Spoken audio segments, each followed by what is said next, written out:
오늘 본문 말씀을 같이 보시면서 세상 권세와 하나님의 권세 가운데서 우리가 어떻게 하나님의 권세를 따르는 것이 옳은가에 관한 말씀을 예수님께로부터 함께 배울 수 있는 시간이 되었으면 좋겠습니다. 15절 말씀해 보시면 바리새인들이 어떻게 하면 예수님을 말의 올무에 걸리게 할까 의논했다라고 되어 있습니다. 오늘 본문 말씀에 보시면 바리새인들의 제자들이 예수님을 말의 올무로 걸고 넘어지기 위해서 준비했다라고 되어 있고요. 16절에 보시면 그 바리새인들의 제자리 또한 헤롯 당원들과 함께 예수님께 보냄을 받았다라고 되어 있습니다. 헤롯 당원들은 정치 권력을 가진 사람들을 대표하는 것입니다. 바리새인들의 제자들은 종교적인 권력을 가진 사람들을 대표하는 것입니다.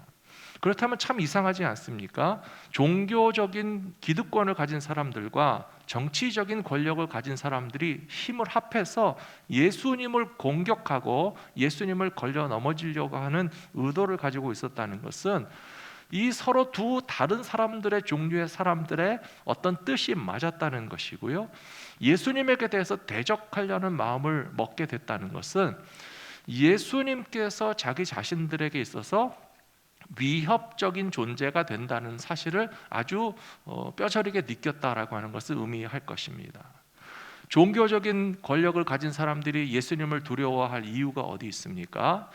대제사장들이나 바리새인들이나 종교 가운데 생활하는 사람들은 하나님을 잘 섬기면 되는 것이고, 우리가 다 하나님의 뜻을 복종하고 순종하기만 한다면 오히려 예수님을 반갑게 맞이하면서 예수님에게도 주님이라고 고백하면서 따랐으면 문제가 없었을 텐데, 우리가 본문의 상황을 통해서 짐작해 볼 수 있는 것은 표면적으로는 하나님을 섬긴다고 하지만 내면적으로는 내 자신이 가진 기득권과 권력을 뺏기고 싶지 않아서 예수님을 오히려 자기 자신의 이익을 빼앗아 가실 분이라고 인식했다라고 하는 것을 충분히 짐작해 볼 수 있겠습니다. 이 두 종류의 사람들이 이제 힘을 합해서 예수님에게 공격하는 내용이 무엇인가 하면, 가이사에게 세금을 바치는 것이 옳습니까? 바치지 말아야 하겠습니까? 라고 질문하고 있습니다. 자기들 나름대로 생각하기에는 이것이 아주 기가 막히게 좋은 방법이라고 생각했던 것 같습니다. 예수님께서 세금을 바치라고 하면 민족을 배반하는 사람이라고 비난하면 될 것이고, 예수님께서 만일에 세금을 바치지 말라라고 하신다면 로마 제국에 고발을 해가지고 세금을 내지 않고 세금에 반대하는 그런 반역자라고 걸고 넘어지기 위해서 준비했는데, 예수님은 참 놀라운 대답을 하셨습니다. 오늘 본문에 나오는 21절의 말씀이 유명한 말씀이죠. 가이사의 것은 가이사에게 바치고 하나님의 것은 하나님께 바치라 라고 하는 대답을 해 주심으로써 그들이 계획했던 그런 예수님을 공격하려던 계획이 실패로 돌아가게 됐다는 것을 우리에게 보여주시고 있습니다. 저는 이 말씀을 묵상하면서 오늘 먼저 첫 번째로 예수님께서 이 상황 가운데 우리에게 주시는 교훈이 있다면 결코 정치와 종교의 분리를 말씀하시는 것이 아니라는 사실을 우리가 알았으면 좋겠습니다. 예수님께서 가이사의 것은 가이사에게 바치라고 하셨고 하나님의 것은 하나님께 바치라고 하셨다고 해서 종교와 정치는 서로 아무 상관없이 동떨어져서 각계적으로 돌아갈 수 있다라고 생각하는 것은 대단한 착각이고요. 사실은 서로가 속아 넘어가는 그런 표리부동한 그런 방식이 아닐 수 없습니다. 물론 이 세상에서는 세상 법률이 정교의 분리 원칙을 주장하는 것은 사실입니다. 그리고 우리 크리스찬들도 어느 정도는 정교 분리가 필요하다는 것을 인정하는 것도 사실입니다. 왜 이 정교 분리라고 하는 원칙이 나오게 되었겠습니까? 그것은 종교가 지나치게 정치와 권력에 영향을 주거나 간섭하는 것이 옳지 못하다고 생각해서일 것입니다.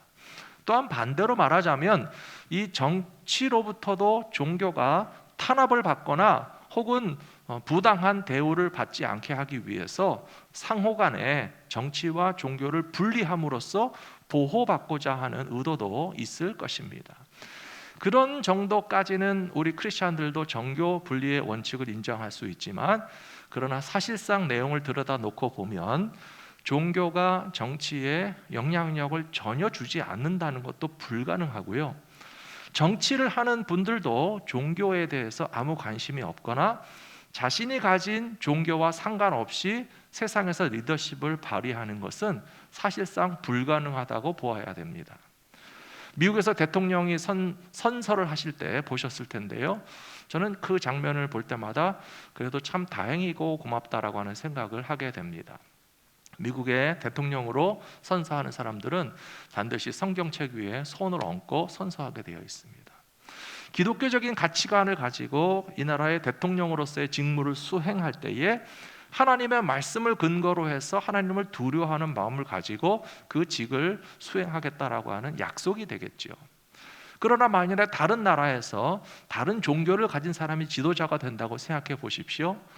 자기에게 있는 종교에 대한 신앙심이 진실하다면 기독교인 대통령은 기독교적인 가치관에 맞는 결정과 사인을 하면서 리더십을 발휘할 수밖에 없기 때문에 사실상 엄밀하게 말해서 종교와 정치를 완전하게 분리시키는 것은 불가능하다는 사실을 우리가 인정할 수밖에 없습니다. 게다가 요즘과 같은 선거철에 보시면 더 웃기는 장면들이 많이 발생하죠.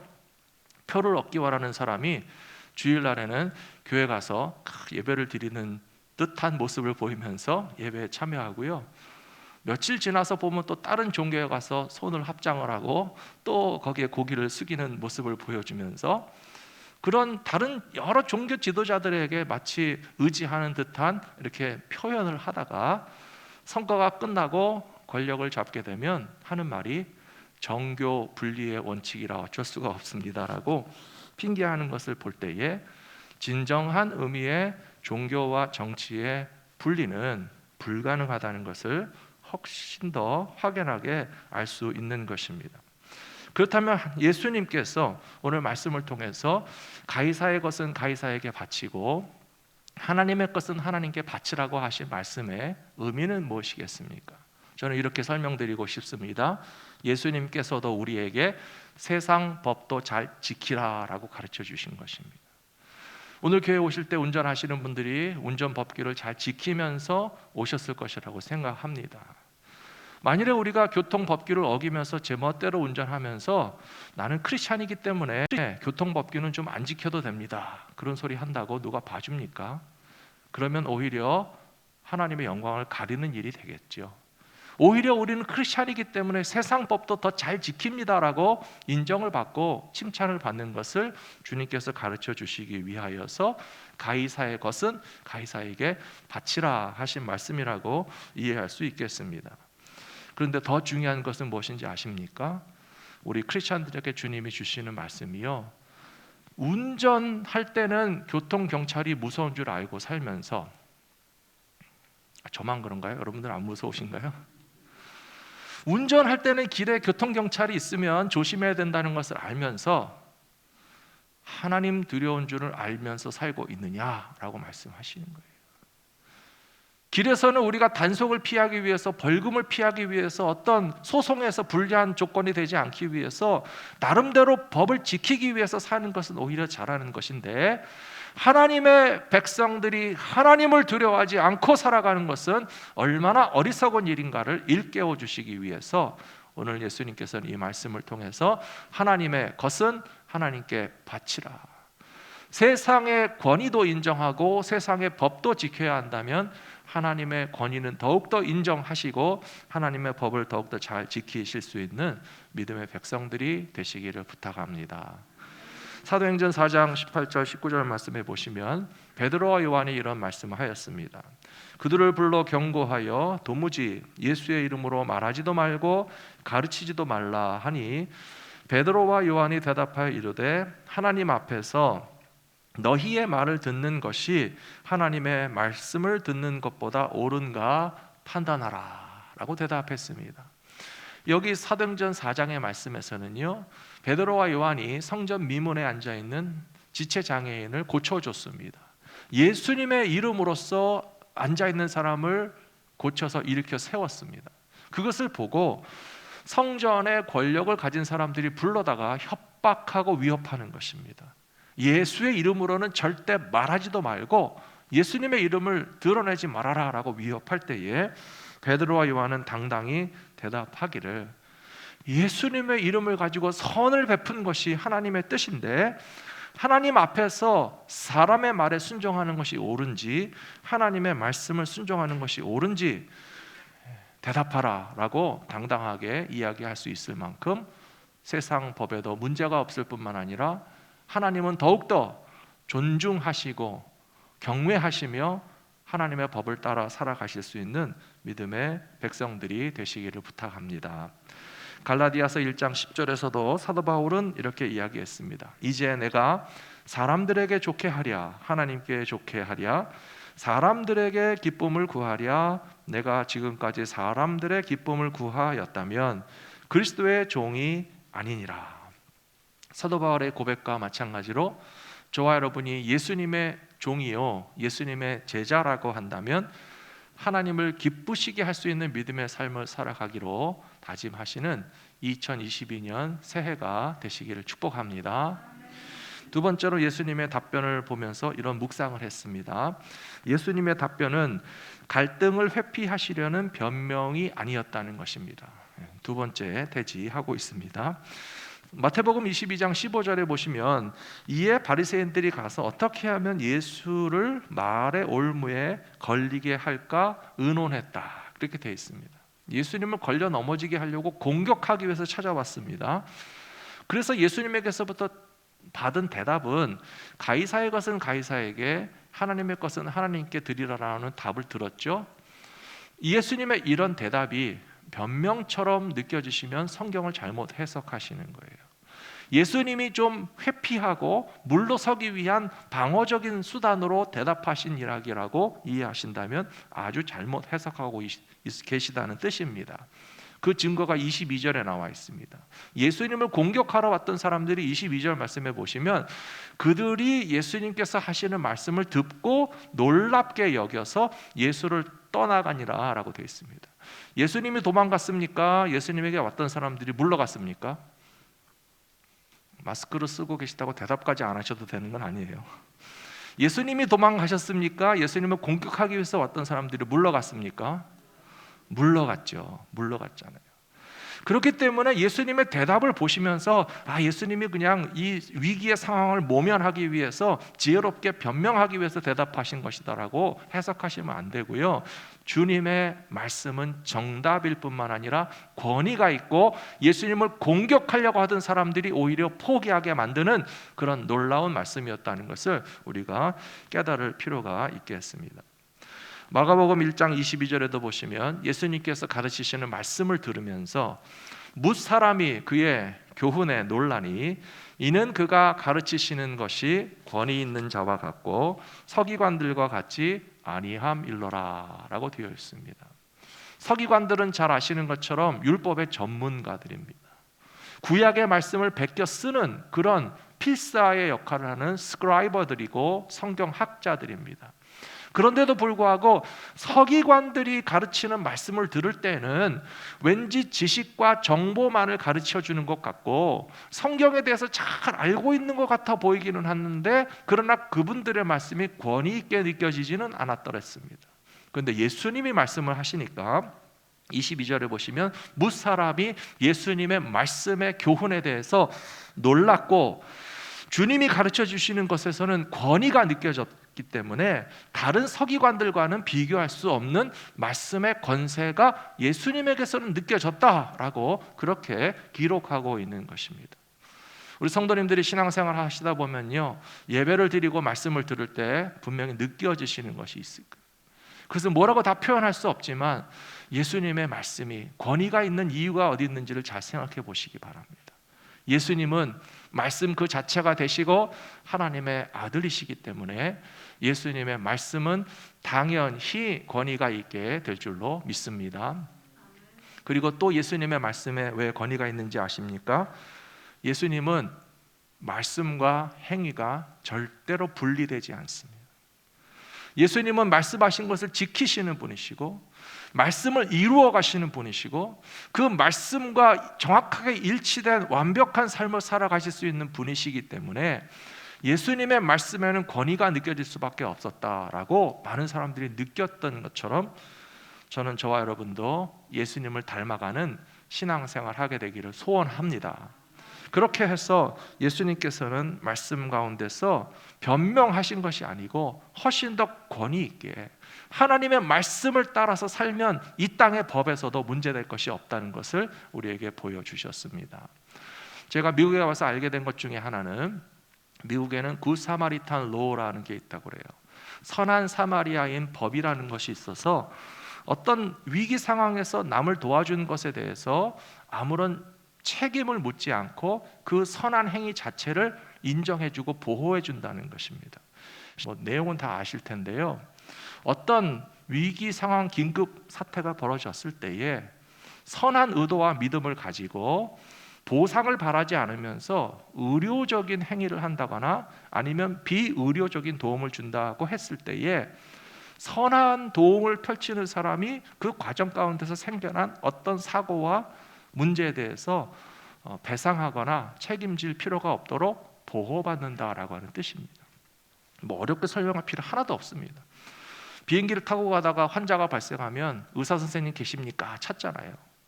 그러면 의사 선생님이 면허를 가지고 환자를 치료하지만 그러다가 비행기 안에서 환자를 치료하지 못할 수도 있고 다른 사고가 발생할 수 있는데 왜 그런 의료 행위를 했느냐고 법적으로 전혀 책임을 묻지 않는 보호를 받는다는 것입니다. 혹은 의료 행위가 아니라도 마찬가지입니다. 길을 가다가 교통사고를 당해서 사람이 차 안에서 갇혀 있는데 그 차에 불이 나거나 폭발할 것 같다. 그러면 그 차에 문짝을 떼어놓고 사람을 구해냈을 때 누가 가서 왜 차에 문짝을 떼어냈느냐고 보상을 하고 할 수 있는 법적 근거가 없다는 거예요. 저는 이 상황을 보면서요, 하나님의 말씀의 원리가 이 세상에서 분명히 작동하고 있다고 믿습니다. 어떤 하나의 구체적인 이 굿사마리탄 로라고 하는 것을 봐서 알 수 있을 뿐만 아니라 우리가 살고 있는 이 나라들 가운데서 건전한 나라들이라면 헌법에서 보장하고 있는 것이 바로 평등권입니다. 헌법에서 보장하고 있는 것이 바로 자유에 관한 것입니다. 헌법에서 보장하고 있는 것이 인권을 존중하고 또 모든 사람들에게는 각자의 행복을 추구할 수 있는 권리가 있다고 말하고 있잖아요. 정치와 종교가 분리되어 있다고는 말하지만 그러나 세상의 법률 가운데 반영되어 있는 그런 하나님의 정신과 성경적인 가치관이 있어서 우리가 자유도 평등도 인권도 행복을 추구할 수 있는 권리도 보장받는다라고 생각한다면 하나님의 말씀을 존중해서 하나님의 법을 따라서 사는 것이 우리들에게 얼마나 축복이고 이 땅 가운데서도 하나님의 법이 시행되어지는 일을 위해서 기도하는 것이 저와 여러분들의 믿음의 사명이 되어야 할 것이라고 믿습니다. 그러므로 사랑하는 성도 여러분, 올 한 해를 살아가시면서요, 절대로 세상 권세를 두려워하지 마십시오. 그렇다고 해서 사사건건 막 싸우시라는 것은 아니고요, 속으로만 대답하셔도 될 것 같아요. 내가 하나님을 기쁘시게 하랴 사람을 기쁘시게 하랴, 내가 당신들의 말에 순종하는 것이 옳겠습니까? 아니면 하나님의 말씀에 순종하면서 사는 것이 옳겠습니까? 라고 대답하시면서 세상 권세를 두려워하기보다는 하나님을 더욱더 경외하며 살아가실 수 있는 거룩한 믿음의 백성들 되시기를 축복합니다. 그 이유는 세 번째로 하나님의 나라가 세상의 나라와 비교할 수 없는 우위에 있기 때문에 그렇습니다. 하나님의 나라가 세상 나라보다 훨씬 더 높은 자리에 있다는 사실을 모두가 다 아실 것입니다.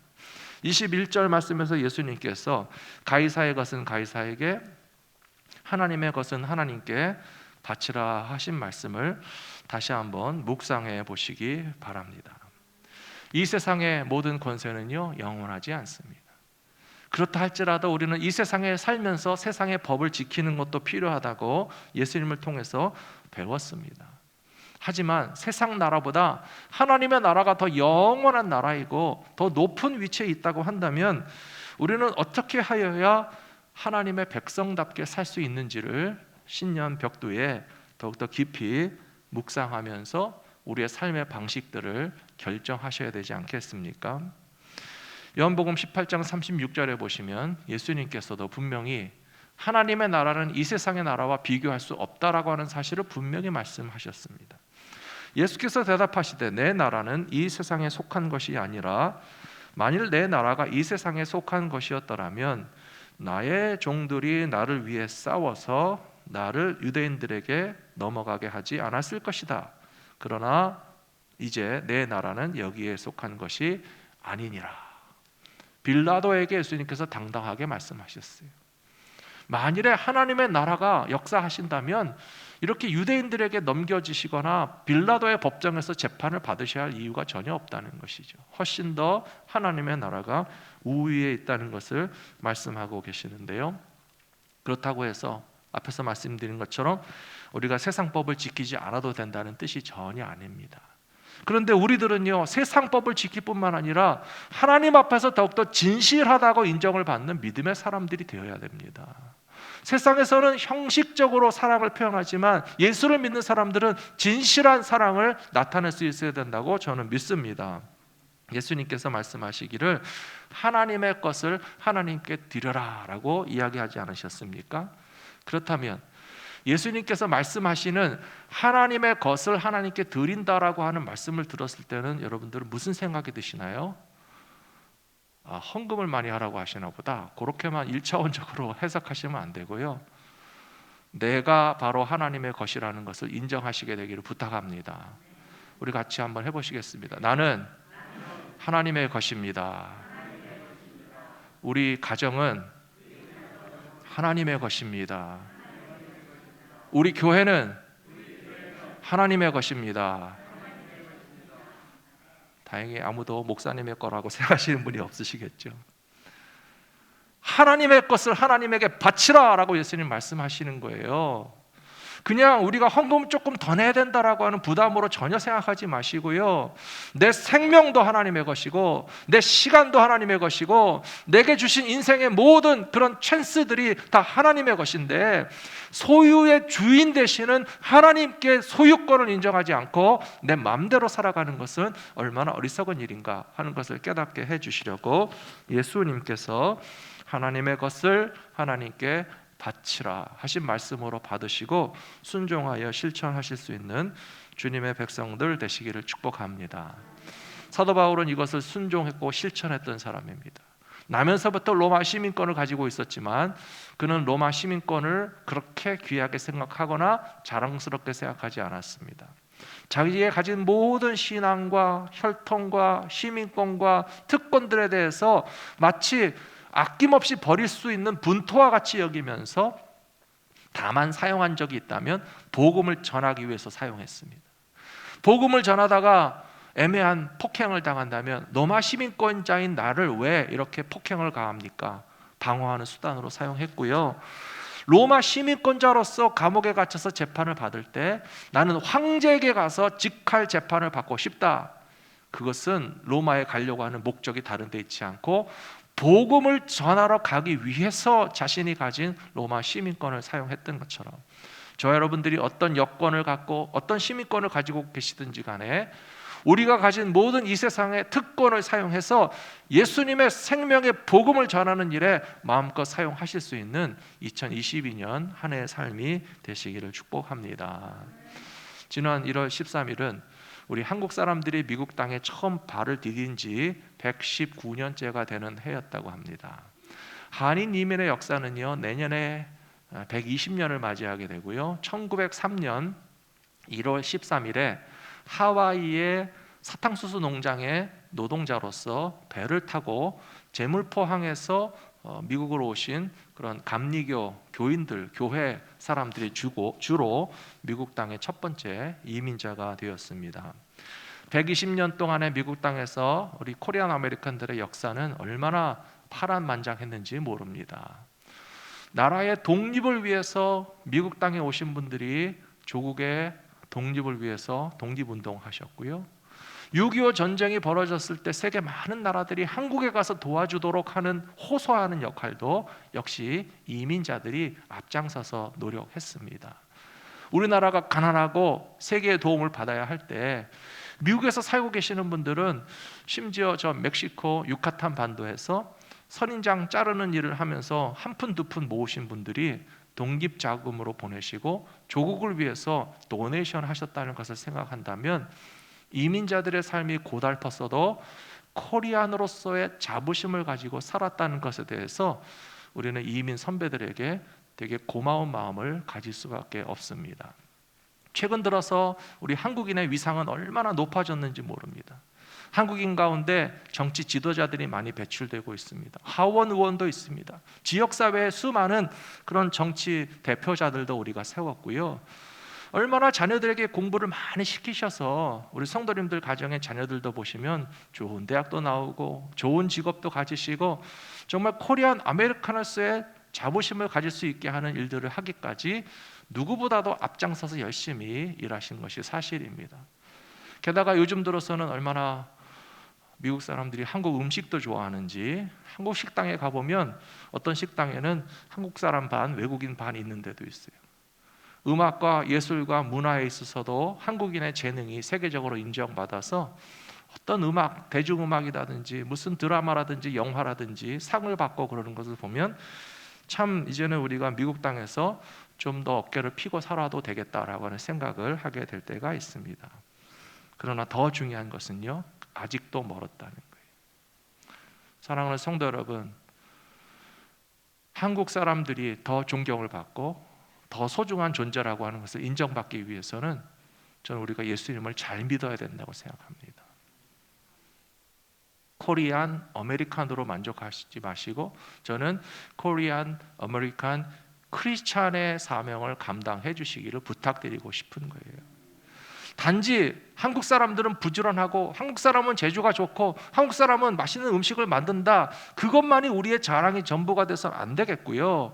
세상 나라와 비교할 수 없는 하나님 나라의 백성으로서 정말 코리안 크리스찬들은 진실하게 신앙생활을 잘하는 사람들이라고 하는 인정을 받게 되어서 한국인 크리스찬들에게 존경하는 마음이 들어서 우리도 코리안 아메리칸 크리스찬들과 같이 신앙생활을 잘함으로써 이 땅이 더 이상 혼란과 범죄와 질병과 무질서 가운데서 정말 부끄러운 나라가 되는 것이 아니고 하나님께 영광 돌리는 나라로서 다시 설 수 있도록 우리의 마음을 다짐하시고 나는 정말 칭찬받는 크리스찬으로서 하나님 나라 백성답게 살기로 다짐하실 수 있는 저 여러분 모두가 다 되시기를 축복합니다.